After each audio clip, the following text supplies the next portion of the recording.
Good day, our respected viewers and subscribers. Today we bring you a powerful and disturbing story about an inmate inside a California prison. A story of isolation, silence, and how years of loneliness can change a person. If you enjoy stories like this, leave a like, write a comment, subscribe to the channel, and tell us which story you want us to cover next. This is Criminal Group. Let's begin. For the past 15 years, life for inmate Jeremy Beasley has been reduced to a routine so stark it barely resembles human existence. 22.5 hours a day. He is locked alone inside a concrete cell with no windows, no view, no sunlight, no sense of time passing, just steel, walls, and silence for the remaining 90 minutes. He is escorted in chains to a small concrete exercise pen. It has no windows either, no sky, no horizon. Just high walls and cold air. This is not freedom.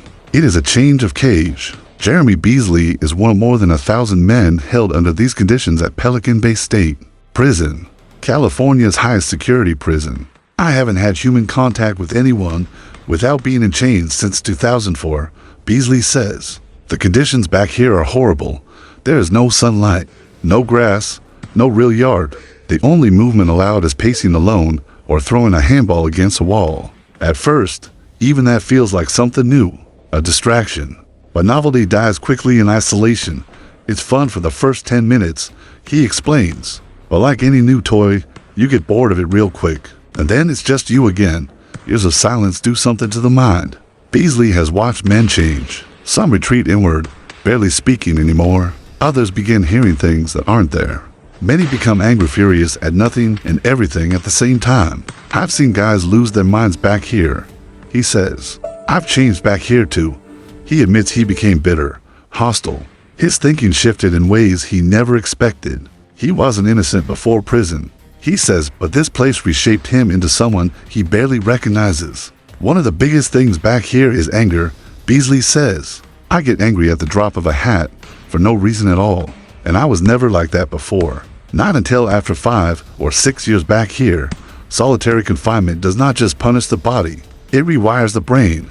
Psychologists have long warned that prolonged isolation can cause anxiety, paranoia, hallucinations, emotional numbness, and uncontrollable rage. In places like Pelican Bay, those warnings become lived reality. Beasley struggles to imagine life outside these walls. I don't know how I'm going to react around people when I get out, he admits. My thought process now is way different than it used to be.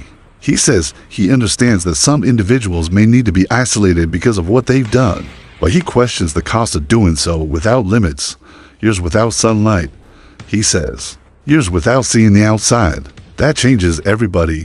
Simple things become distant memories. He says it would be nice to look out a window, to see something real, to know the world still exists beyond concrete and steel. When asked about the moon, Beasley pauses. The moon, he says, I don't even know. That would have to be back in 1998, at the very least. And the stars? I haven't seen stars since I came to prison, in a place built to erase time. Memory becomes fragile. Days blur into years. Years dissolve into silence. For Jeremy Beasley and thousands like him, punishment is no longer measured in sentences or calendars. It is measured in light never seen, voices never heard, and a sky slowly forgotten. This is life in permanent isolation. And for many who endure it, the question is no longer how to survive inside, but whether they will ever truly return once they are free. What do you think about this story? Do you believe prisons like this are justified, or do they go too far? Share your opinion in the comments. We love to hear your perspective. Have a great day, and thank you for watching.